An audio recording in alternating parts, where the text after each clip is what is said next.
The sensor arrays across the outer rim stations went dark one by one. Nobody noticed at first.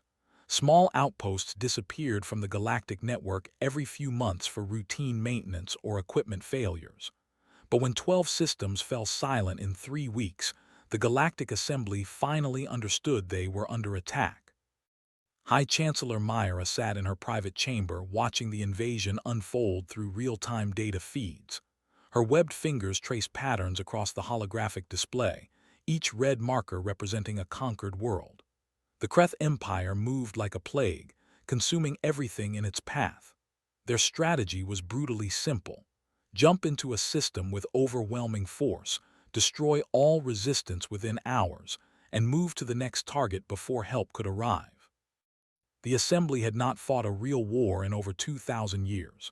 Their ships were designed for exploration and trade, not combat.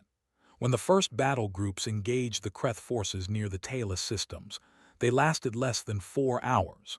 Entire fleets vanished from sensors, leaving only debris fields and desperate distress calls that cut off mid-transmission. Ambassador Trell burst into the chamber without waiting for permission. His feathers stood on end, a clear sign of distress among his species. He carried a data tablet clutched in his talons like a lifeline. "Chancellor, we need to discuss the restricted files," Trell said, his voice cracking slightly. "The military census shows we have exhausted 70% of our defensive capabilities. At current loss rates, the core worlds will be exposed within 6 weeks." Myra gestured for him to sit, though her expression remained calm. She had already seen those numbers. The mathematics were unforgiving. The Kreth Empire fielded 3 ships for every one the Assembly could muster, and their vessels were purpose-built weapons of war. Assembly ships fought with mining lasers and cargo tractors modified into makeshift weapons. "Show me the alliance options again," Myra said quietly. Trell activated his tablet and projected a list of potential military partners. Most were already marked in red, either conquered by the Kreth or too distant to respond in time. A few independent systems remained neutral, unwilling to join a losing fight. At the bottom of the list, marked with a yellow warning indicator, sat one name that made Trell's feathers ruffle with discomfort. Earth. "The humans are not a realistic option," Trell began, but Myra raised a hand to silence him. "Walk me through their capabilities one more time." Trell sighed and pulled up Earth's file. The image showed a blue-green planet orbiting a yellow star in a quiet arm of the galaxy. First contact had occurred 5 years earlier when an Assembly survey ship detected primitive radio transmissions. What they found disappointed the exploration teams.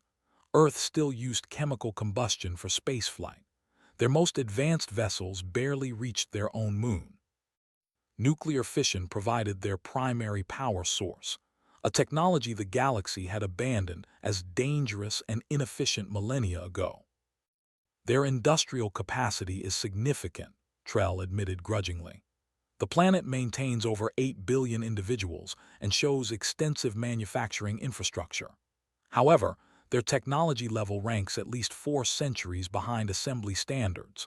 They have no force field technology, no antimatter generators, no quantum communication systems. Their weapons are primarily kinetic projectiles and explosive devices." "But they have weapons," Myra said softly. "Primitive ones," Trell countered. "The Assembly provided them with limited trade access as a gesture of goodwill, but we classified them as pre-integration. Their military contributions would be negligible at best." Myra stood and walked to the viewport. Outside, the central station Harmony sparkled with thousands of lights. Millions of beings from hundreds of worlds lived here in peace, trusting the Assembly to protect them. She thought about the families sleeping safely in their homes, unaware that an unstoppable force was destroying everything in its path toward them. "Send the request," she said finally. "Chancellor, with respect, the humans cannot possibly help us. Their entire planetary defense consists of nuclear missiles and orbital satellites. They would be slaughtered the moment they entered Kreth space." Then we will have tried everything, Myra replied. Send it. The message traveled through quantum relays to Earth's outer system receiver within minutes. Commander Roth was reviewing supply reports in the Earth Defense Force headquarters when the priority alert sounded. The holographic message materialized above his desk, carrying the official seal of the Galactic Assembly. Roth read it twice, his expression darkening with each line. The Assembly was requesting immediate military assistance against an aggressive empire. They needed ships, personnel, and weapons. The message included tactical data on Kreth forces and preliminary engagement reports. What it did not include was any real expectation that Earth could help. The formal language barely concealed the Assembly's desperation. They were asking everyone, even the primitive backwater humans. He touched the communication panel on his desk. Get me Admiral Crane, Priority 1. The response came back within seconds. Admiral Crane is en route to your location, Commander.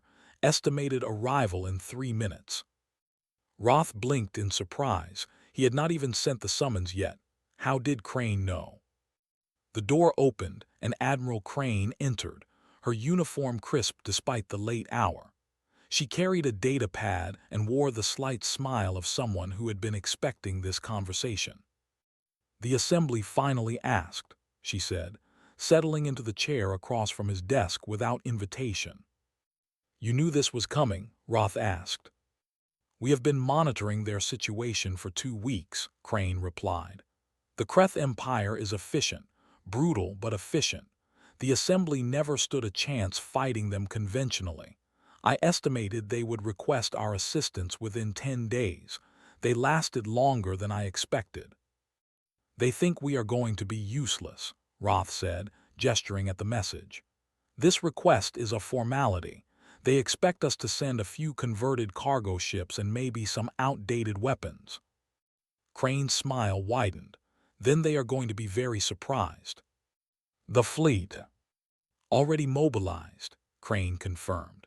Battle Group 7 departed Luna Orbital Yard 6 hours ago. Battle Groups 3 and 5 will complete final preparations and launch within 12 hours. I have also activated reserve squadrons and begun moving production facilities to wartime schedules. Roth leaned back in his chair, processing the information. You started mobilizing before they even asked for help. The moment the Kreth Empire began their invasion, I knew this day would come, Crane said. The Assembly has been peaceful for so long they forgot what real warfare looks like. Someone had to remember. Someone had to be ready. What should I tell them? Roth asked. Tell them the fleet is already en route, Crane said simply. And tell them we are bringing everything they did not know they needed. Back in the Assembly chamber, Myra received Earth's response 3 hours later. She read the brief message and felt a mix of gratitude and skepticism. The humans were sending military forces, which was more than most systems had offered. But she had seen the reports on human technology. Even if they sent every ship they possessed, it would barely register against the Kreth war machine. Ambassador Trell stood beside her, reading over her shoulder. A noble gesture, he said diplomatically. Though I fear they do not understand what they are facing, the Kreth will annihilate them. Perhaps, Myra said quietly. Or perhaps we are the ones who do not understand. We have been peaceful so long we measure everything by our own standards. The humans have never stopped fighting.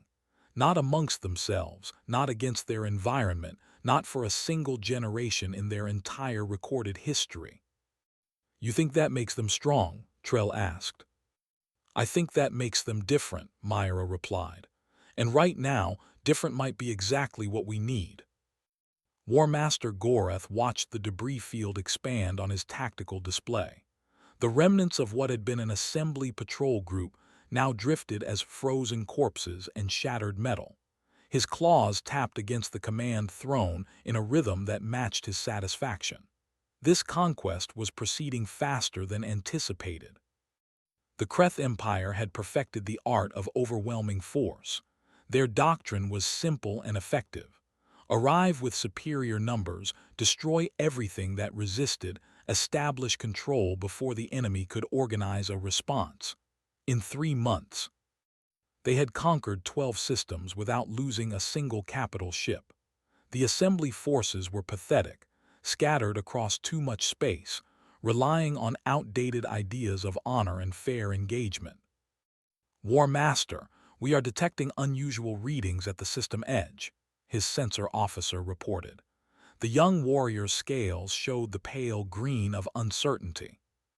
Define unusual, Goreth growled. Multiple contacts emerging from hyperspace. Configuration unknown. They are not matching any assembly vessel signatures in our database. Goreth pulled up the sensor data on his personal display. The readings were strange. The signatures appeared and disappeared, flickering in and out of detection range despite being well within sensor coverage. Interference, perhaps, or some new assembly attempt at electronic countermeasures. How many vessels? He demanded. Difficult to confirm, War Master.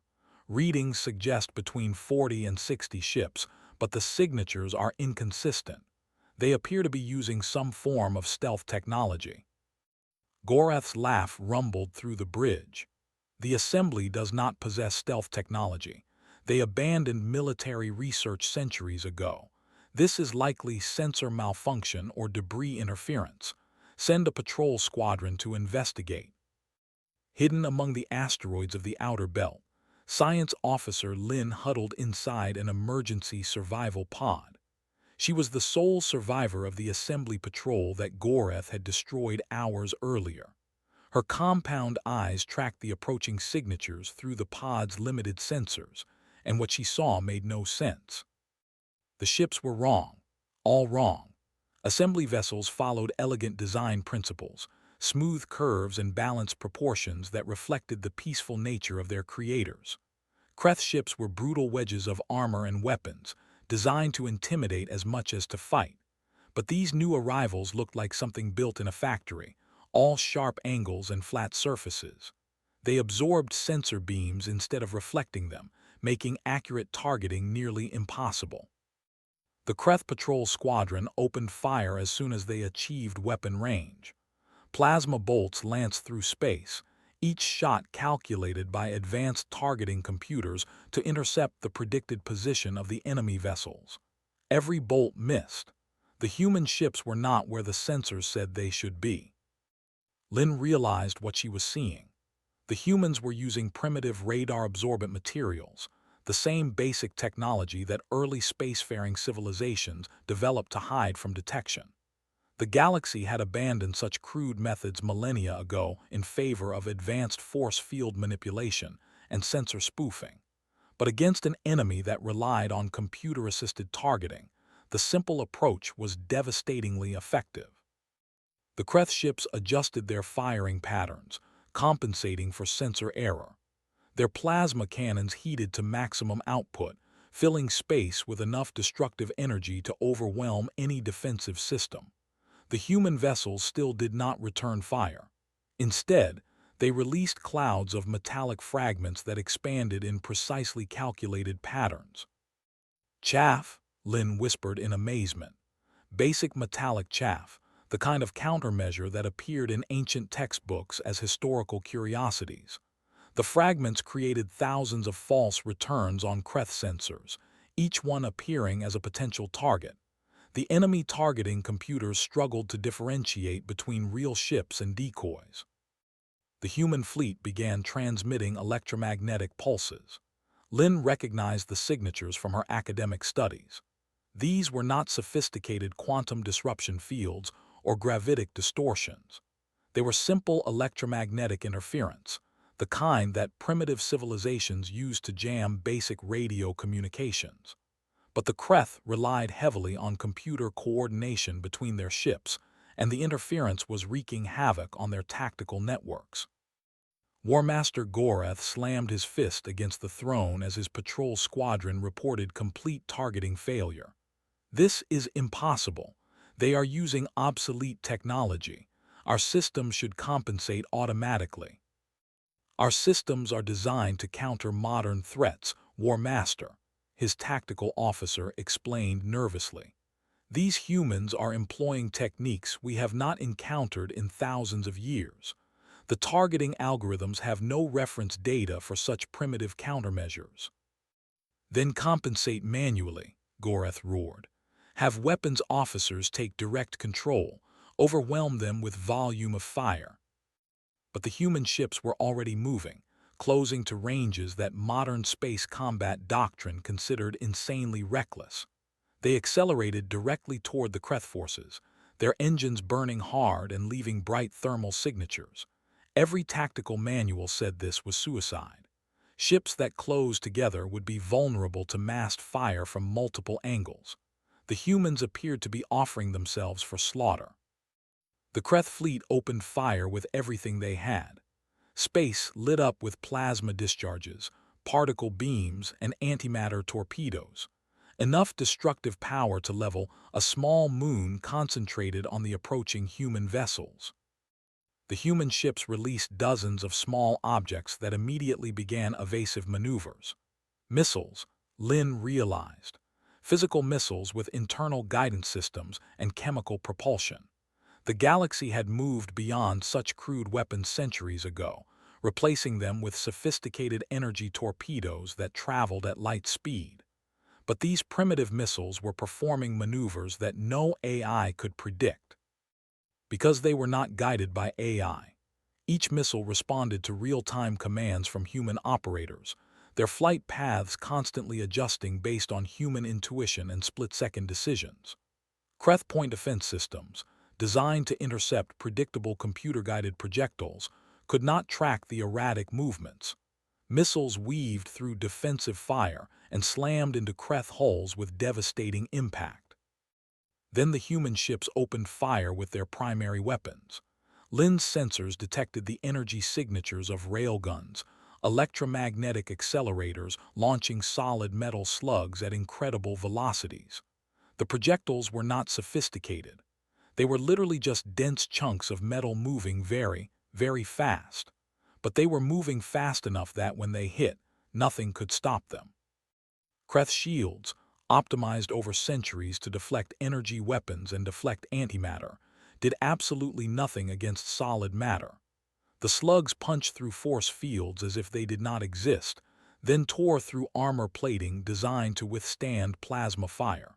Simple kinetic energy, mass multiplied by velocity, proved more effective than any exotic physics or advanced technology.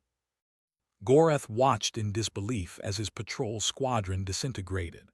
Ships that had conquered dozens of worlds died in seconds, their shields useless, their weapons unable to acquire targets, their tactical systems overwhelmed by interference they had no protocols to counter. "All ships fall back to the fleet," he commanded. "Regroup at the primary defensive line. We need to analyze these tactics and develop countermeasures." The human vessels did not pursue. They held position at the edge of the debris field, silent and dark except for the occasional flicker of running lights. Goreth could feel their presence, watching and waiting. For the first time in his military career, he felt something he had not experienced since his youth. Uncertainty. In her survival pod, Science Officer Lin recorded everything her sensors could capture. The assembly needed to see this. The galaxy needed to understand what was happening. The humans had not won through superior technology or advanced science. They had won by fighting in ways the modern galaxy had forgotten were possible. She thought about the assembly's reaction when they learned the truth. For thousands of years, galactic civilization had evolved toward peace and cooperation. Weapons development had stagnated, becoming more of an academic exercise than practical necessity. Combat doctrine assumed both sides would fight according to established rules and recognized limitations. The humans followed no such rules. They fought like the ancient warrior species from historical records, the ones that existed before the galaxy achieved enlightenment. They were not more advanced. They were more savage. And right now, savage was winning. Captain Reeves stood on the bridge of the frigate relentless, watching tactical data scroll across the displays. His crew worked in focused silence, each person performing their assigned tasks with practiced efficiency. No dramatic speeches, no heroic posturing, just professional soldiers doing the job they had trained for. Target locks keep slipping, the weapons officer reported calmly. Kreth ships are attempting to compensate for our stealth coating. They are using wide-beam scanning now instead of focused sensors. Expected, Reeves replied. Helm, randomize our drift pattern. Make sure our actual position does not match our thermal signature. Weapons, prepare kinetic package 3. The Relentless was not an impressive ship by galactic standards. No gleaming hull, no elegant curves, no advanced force field generators humming with exotic energy. She was built from basic steel alloys, powered by a fusion reactor that the galaxy considered primitive, and armed with weapons that would not look out of place in a museum. But she was exactly what Earth needed her to be. A warship designed by people who understood that war was not about elegance. It was about killing the other side before they killed you. Kinetic package loaded, weapons confirmed. Railgun capacitors at full charge. Reeves studied the tactical plot. The Kreth fleet had pulled back after losing their patrol squadron, reforming into a defensive sphere formation. It was a smart move. The sphere allowed them to bring weapons to bear from multiple angles while preventing any single approach vector from being exploited. Against traditional opponents, it would be nearly unbeatable. Communications, link me to Admiral Crane, Reeves ordered. The Admiral's face appeared on the display within seconds. Behind her, Reeves could see the organized chaos of the Fleet Command Center, dozens of officers coordinating movements across the entire battle group. Captain, Crane acknowledged, your assessment. They are scared, Reeves said simply. Look at that formation. It is purely defensive. They are not trying to engage us anymore. They are trying to survive until they figure out what we are doing. Crane nodded. Agreed. They have spent months fighting opponents who followed predictable patterns. We are forcing them to rethink everything they know about space combat. How long before they adapt? Unknown, Admiral. The Kreth are warriors, not fools. Given enough time, they will develop countermeasures. We should press the advantage while confusion is still on our side. Execute your attack run, Captain. Show them what happens when you optimize warships for actual war instead of diplomatic displays. The channel closed and Reeves turned to his crew. All hands battle stations. This is not a drill. Weapons free in 60 seconds. The Relentless broke from her position and accelerated toward the Kreth fleet. 5 other frigates joined her, forming a loose attack pattern that looked chaotic to anyone expecting organized military precision. Each ship moved independently, following their captain's judgment rather than synchronized computer commands. It made them harder to predict and impossible to target as a unified group. Incoming fire, Tactical warned. Multiple plasma discharges, particle beams, antimatter torpedoes. Threat assessment shows 94% probability of catastrophic damage if any of those weapons achieve a direct hit. Then we do not let them hit us, Reeves said. Helm, evasive pattern delta. Keep us moving, keep us random. The Relentless twisted through space in maneuvers that would have been impossible for larger vessels. Her relatively small size and powerful engines allowed for acceleration that would tear apart more elegant ships. The Kreth weapons tracked her movements, firing at where their computers predicted she would be. But Reeves was not flying according to any program. He was responding to instinct, throwing in random course corrections that no algorithm could anticipate. Entering optimal firing range, weapons announced. Target lock acquired on lead Kreth cruiser. Fire, Reeves ordered. The railgun discharged with a deep vibration that ran through the entire ship. Electromagnetic coils accelerated a solid tungsten penetrator to a significant fraction of light speed. The projectile crossed the distance to the Kreth cruiser in less than a second. The enemy force fields, designed to deflect energy and deflect exotic particles, might as well have been made of paper. The tungsten slug punched through the shield envelope without even slowing down, then tore through the hull in a shower of vaporized metal. Direct hit, Tactical confirmed. Target showing explosive decompression across multiple compartments. They are losing power to their main drives. Reload and acquire next target, Reeves commanded. Do not give them time to adapt. Across the battle space, the other human frigates were executing similar attacks. They did not fight like a coordinated fleet. Each captain made independent decisions based on their tactical situation, creating a chaotic battlefield that the Kreth could not manage with their centralized command structure. When one frigate drew heavy fire, others would exploit the opening created elsewhere. When the Kreth concentrated forces to eliminate a threat, human ships simply disengaged and attacked from a different angle. Admiral Crane watched the engagement from her command ship, analyzing data as it flowed in from across the fleet. The battle was going better than initial projections, but she knew this was just the opening round. The Kreth would learn, would adapt their tactics. The question was whether the humans could maintain their advantage long enough to matter. "Ma'am, receiving transmission from the assembly station," the communications officer reported. "They are requesting a direct channel with you." "Put them through," Crane ordered. High Chancellor Myra's face appeared on the display.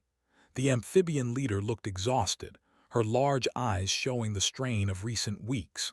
Behind her, Crane could see other assembly officials crowded around displays, all watching the battle in real time.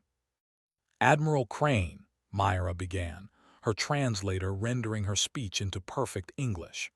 "We are observing your engagement with the Kreth forces. Your casualties appear to be minimal, while the enemy is sustaining significant losses. This seems unlikely given the technological assessments we conducted of Earth capabilities." "With respect, Chancellor, your assessments were based on assumptions about how space combat should work," Crane replied. "We do not fight the way you expect because we never had the luxury of fighting fair." "I do not understand," Myra said. "Your weapons are primitive. Your ships lack force field generators, antimatter power cores, quantum targeting systems. By every measure, you should be outmatched." Crane allowed herself a slight smile. "Chancellor, Earth has been at war with itself for our entire recorded history. We have spent 10,000 years developing better ways to kill each other. Every generation invented new weapons, new tactics, new strategies. We never stopped, never became comfortable, never assumed we had reached the peak of military technology. When you first contacted us, you saw chemical rockets and nuclear power and decided we were primitive.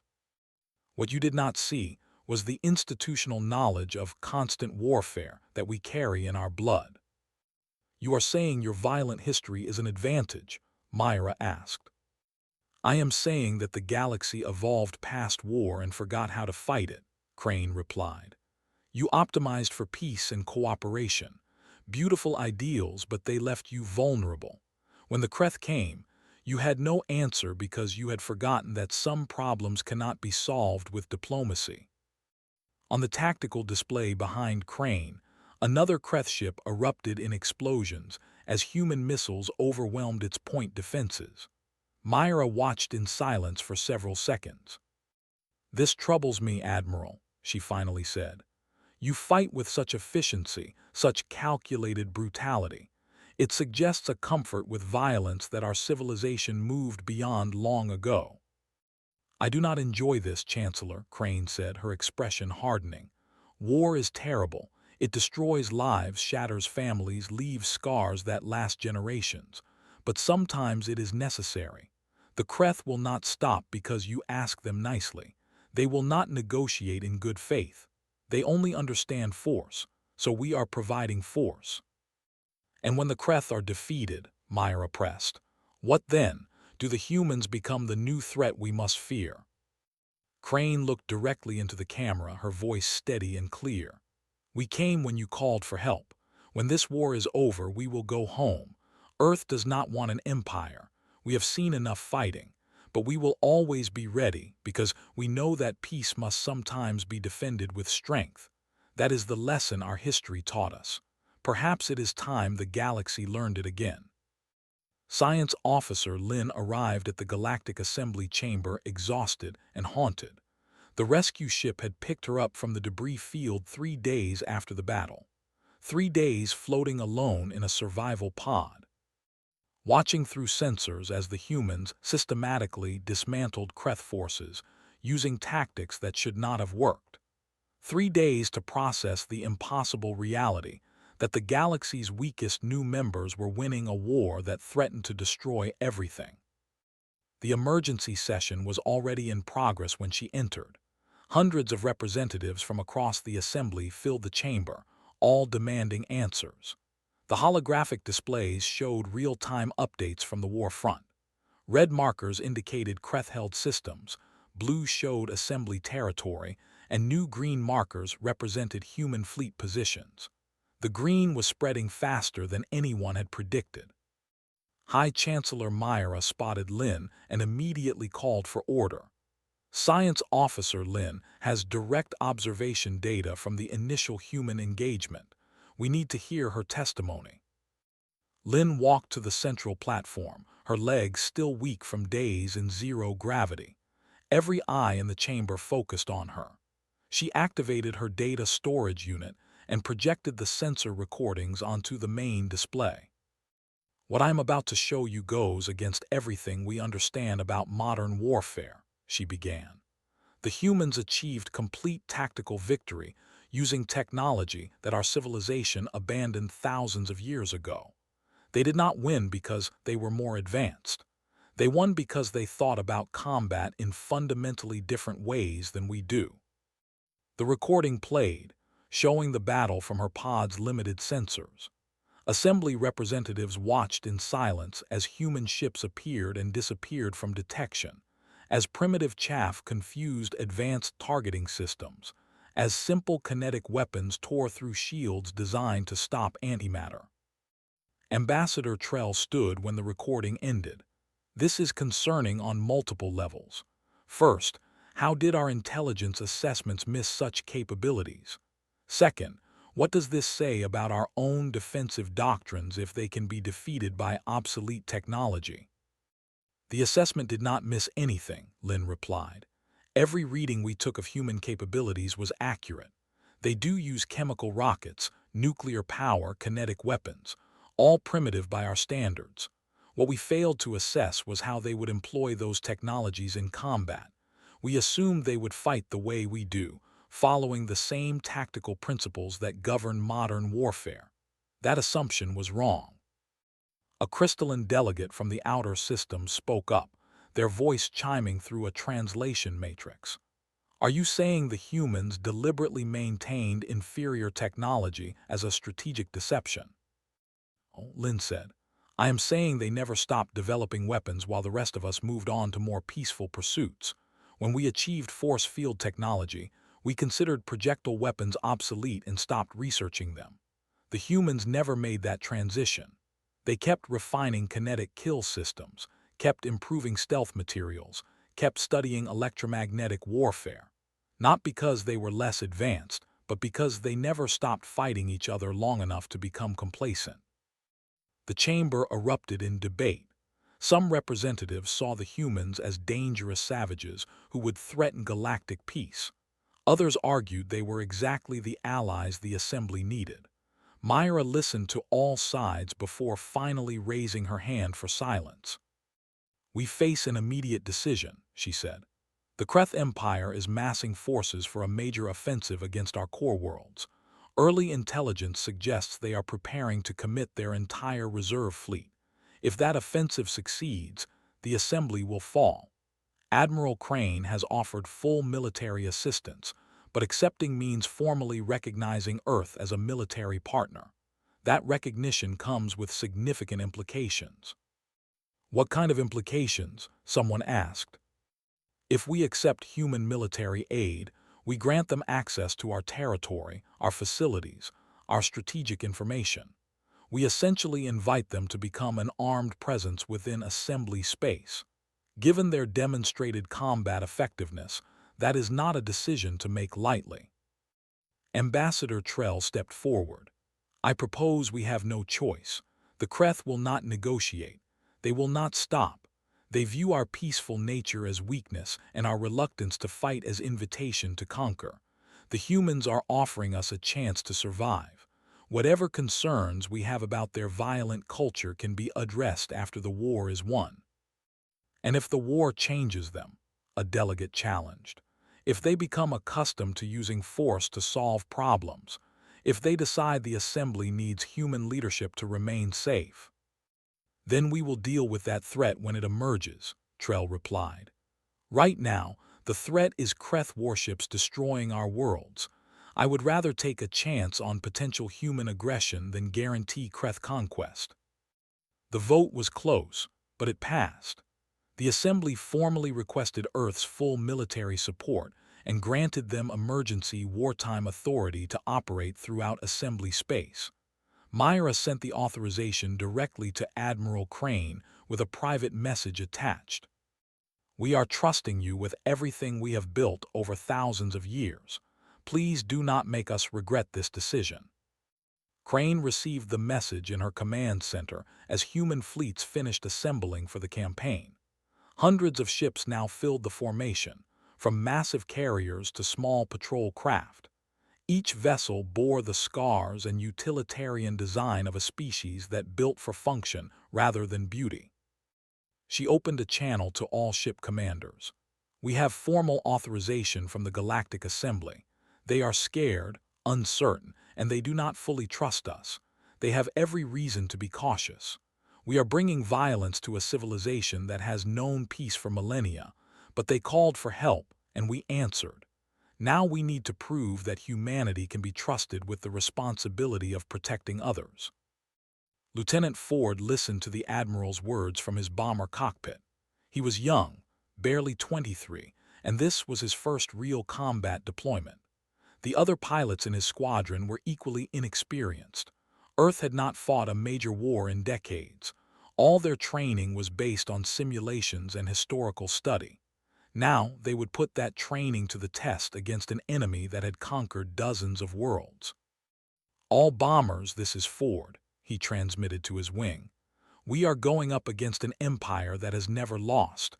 They think they are unstoppable. They think fear is a weapon that works on everyone. Let us show them that humans do not scare easily.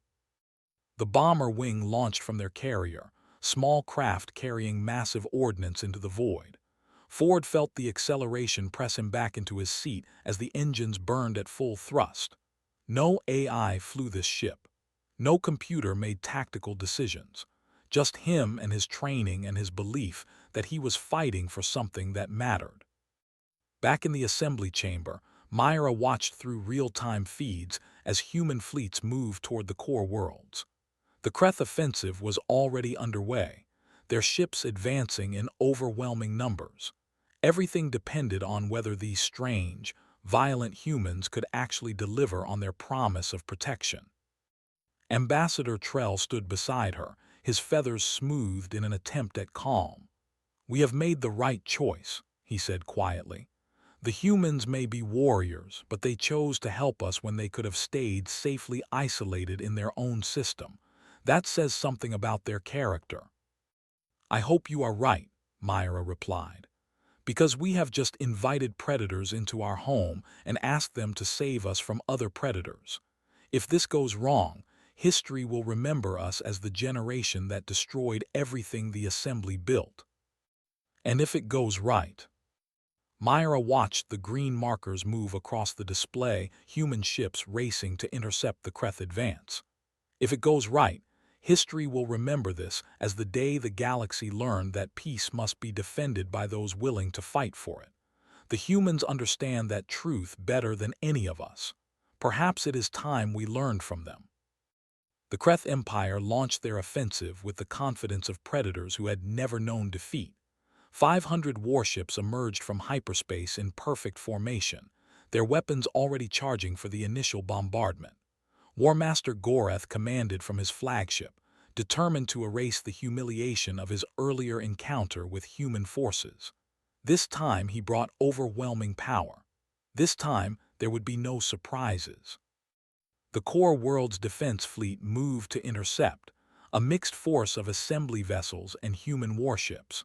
Admiral Crane stood in her command center, watching the tactical situation develop across multiple displays.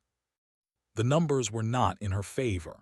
The Kreth fielded 3 ships for every one the defenders could muster. In traditional combat calculations, the outcome was already decided. But Admiral Crane had not built her career on traditional calculations. "All ships implement dispersal pattern 7, she ordered. "Make them spread their forces to cover multiple approach vectors. Frigate groups begin harassment runs on their flanks. Bomber wings stand by for strike operations. Capital ships hold defensive positions around the inhabited worlds." The human fleet broke apart into smaller groups, each operating independently across a vast area of space. To Kreth observers, it looked like panic, like a desperate attempt to avoid the coming slaughter. Goreth smiled when he saw the human formation dissolve. "They scatter like prey animals," he said to his officers. "Begin the assault, destroy them piece by piece." The Kreth fleet advanced, dividing their forces to pursue the scattered human ships. It was exactly what Crane wanted. The enemy was fragmenting their overwhelming advantage, chasing targets across a battlefield too large to control from a central command. Lieutenant Ford brought his bomber wing in low over an asteroid field, using the natural cover to mask his approach. 12 small craft, each carrying enough ordnance to cripple a capital ship, flying so close to the asteroids that their hull plating scraped rock. Behind him, 3 Kreth destroyers gave chase, their massive forms maneuvering awkwardly in the tight spaces. "They are getting close," his wingman transmitted. "We cannot outrun them in this debris." "We are not trying to outrun them," Ford replied. "Armed torpedoes, preset detonation sequence Alpha. On my mark, we are going to give them a very bad day." The bombers jinked between asteroids, leading the Kreth ships deeper into the field. Ford counted down the seconds, waiting for exactly the right moment. When the pursuing destroyers were fully committed, boxed in by surrounding rocks with limited maneuvering room, he gave the order. "Mark, break and evade." All 12 bombers released their torpedoes simultaneously, then dove toward the field floor in steep descents. The torpedoes did not target the Kreth ships. Instead, they struck the largest asteroids surrounding the enemy vessels. Nuclear warheads detonated in rapid sequence, vaporizing millions of tons of rock and creating a debris storm that filled the entire area. The Kreth destroyers tried to retreat, but the expanding cloud of superheated fragments moved faster than they could react. Armor designed to withstand plasma fire offered no protection against physical impacts. Thousands of rock fragments, each moving at deadly velocities, peppered the destroyers' hulls. Shields flickered and failed under the overwhelming barrage. 2 of the 3 ships lost power completely, their systems shredded by the storm. The third managed to escape with critical damage. Ford pulled his bomber out of the dive and regrouped with his wing. "That is 3 destroyers out of action," he reported to Fleet Command, proceeding to secondary targets. Across the battlefield, similar engagements played out. Human frigates used hit-and-run tactics, striking hard and then vanishing before the Kreth could bring their superior firepower to bear. Human capital ships held defensive positions, their kinetic weapons punishing any enemy vessel that came within range. And everywhere, human electronic warfare systems created chaos in Kreth communications. War Master Goreth watched his carefully planned assault fall apart. His ships were scattered across too much space, unable to support each other, facing an enemy that refused to engage in straightforward battle. Every time his forces concentrated for a major push, the humans slipped away and attacked somewhere else. Every time he committed reserves to exploit an opening, that opening disappeared. "This is not warfare," he snarled. This is cowardice. They refuse to face us in honest combat. His tactical officer looked up from his displays, scales pale with stress. War Master, we have lost 47 ships. The humans have lost only 12. At current rates, we will be the ones defeated. Impossible, Goreth roared. We have superior numbers, superior technology, superior firepower. We cannot lose to these primitives. With respect, War Master, they are not fighting like primitives. They are fighting like hunters. They isolate targets, exploit weakness, and avoid direct engagement with our strengths. Our doctrine assumes the enemy will meet us in formation for traditional battle. The humans have no interest in traditional battle. Admiral Crane received reports from across the fleet, analyzing the engagement patterns. The Kreth were starting to adapt, tightening their formations and refusing to pursue scattered human forces. Good. That meant they were learning. It also meant she needed to change tactics again. All bomber wings prepare for Alpha Strike, she ordered. Target their command ship. All frigate groups, maximum harassment on enemy flanks. Force them to choose between defending their flagship or maintaining formation. Capital ships, prepare to advance when the enemy lines break. Lieutenant Ford received the targeting data for War Master Gorath's flagship. It was the most heavily defended ship in the Kreth fleet, surrounded by escorts and protected by overlapping point defense systems. A suicide mission by any reasonable assessment. All wings, this is Ford, he transmitted.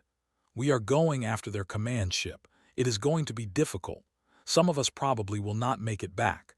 But if we take out their leadership, we break their coordination. Without coordination, they are just individual ships that we can pick apart. Anybody wants to back out, do it now. No shame in staying alive. None of his pilots responded to the offer. They had all volunteered for this mission knowing the risks. They were young, barely trained, facing an enemy that had conquered worlds. But they were human, and humans had a stubborn refusal to quit even when the odds were terrible. No takers, Ford said. Good, let us go ruin somebody's day. The bomber wings accelerated toward the Kreth flagship, coming in from multiple vectors to split the defensive fire. Point defense systems opened up immediately, filling space with energy weapons and interceptor missiles. The first wave of human bombers died within seconds, their small craft disintegrating under concentrated fire. But the second wave came through the gaps created by the first, and the third wave followed the second. Human pilots flew manually, making unpredictable maneuvers that automated systems could not track.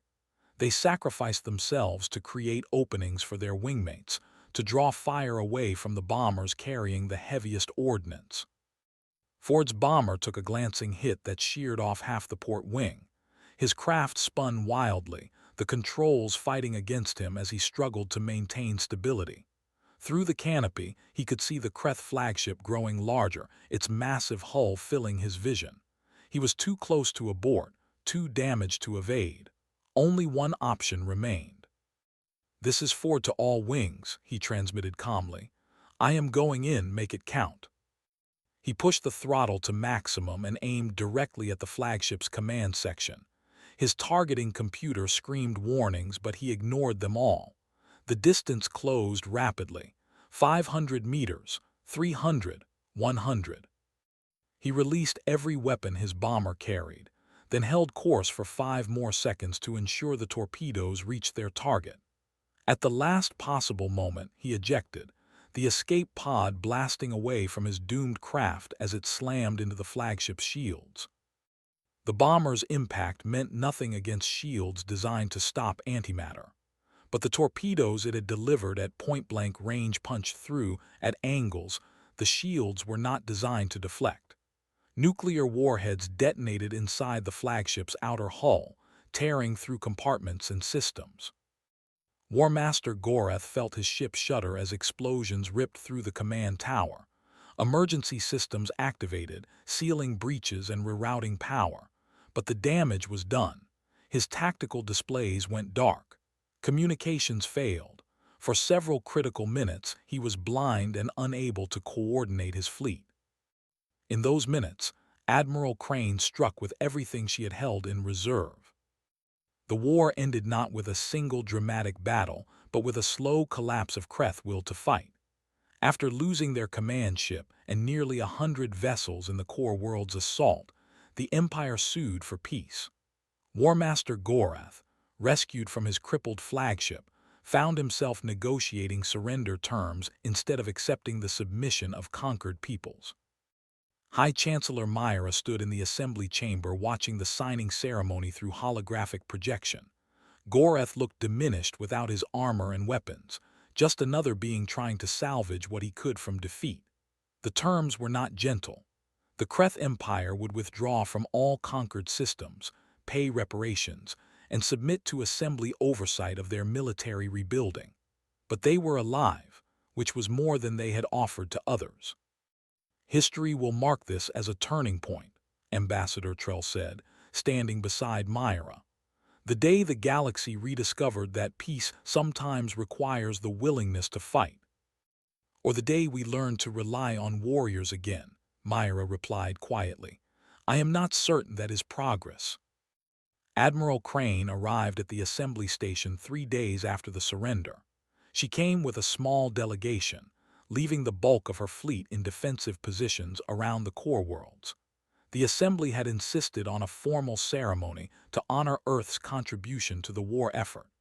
Crane would have preferred to skip the politics and return to managing the demobilization of her forces, but some duties could not be avoided. The chamber was packed with representatives from hundreds of worlds, all eager to see the human admiral who had defeated the Creth Empire. Crane walked to the central platform in her dress uniform, uncomfortable with the attention but maintaining professional composure. Myra began the ceremony with a speech about sacrifice and cooperation. She spoke of the Assembly's gratitude and the debt owed to Earth for coming to their aid. Then she presented Crane with the title of Defender of the Assembly, the highest military honor the galactic community could bestow. You came when we called, Myra said, her translator rendering the formal phrases into crisp English. You fought when we could not. You gave us time to remember that peace is not the absence of conflict, but the hard-won result of standing against those who would take it from us. Earth will forever be remembered as the ally who asked for nothing and gave everything. Crane accepted the honor with a brief nod. When it was her turn to speak, she kept her words simple and direct. Earth did not come to your aid because we wanted glory or recognition. We came because helping others when they cannot help themselves is what civilized beings do. Your assembly spent thousands of years building a peaceful civilization based on cooperation and mutual respect. That is worth defending. The Creth Empire wanted to destroy it, to replace peace with domination. We could not allow that to happen. She paused, looking across the assembled representatives. But I want to be clear about something. We won this war not because humans are superior warriors or because violence is strength. We won because we remembered lessons the galaxy had forgotten. War is terrible. It is destructive and traumatic, and it leaves scars that last generations. But sometimes refusing to fight means allowing greater evil to triumph. The galaxy chose peace, and that is admirable. But peace without the ability to defend it is just surrender waiting to happen. The chamber remained silent as Crane continued. Earth proposes a new security arrangement. We will establish training facilities throughout assembly space. Human military advisors will work with your defense forces, teaching the tactics and strategies we developed through our long, violent history. Not to make you more aggressive, but to make you more capable, so that the next time someone like the Creth appears, you can defend yourselves without needing to call for help. Murmurs spread through the chamber. Some representatives looked relieved at the offer. Others appeared concerned about inviting permanent human military presence into assembly territory. Ambassador Trell stood. The assembly accepts this proposal. We recognize that our peaceful development left us vulnerable. We must adapt without abandoning the principles that define us. Learning from Earth's military expertise while maintaining our commitment to peaceful cooperation is not a contradiction. It is wisdom. The vote passed overwhelmingly. Earth would gain permanent Security Council status and maintain military academies throughout assembly space. In exchange, the assembly would share their advanced technologies in medicine, environmental restoration, and energy production. Both civilizations would benefit from the partnership. After the ceremony, Crane met privately with Myra in the Chancellor's office. The amphibian leader looked exhausted, the strain of recent months evident in every movement. "I must confess something," Myra said. "When we first contacted Earth, many of us viewed your species as primitive and backward. We were wrong, but not in the way I expected. You are not primitive. You are scarred. Every human carries the weight of 10,000 years of warfare.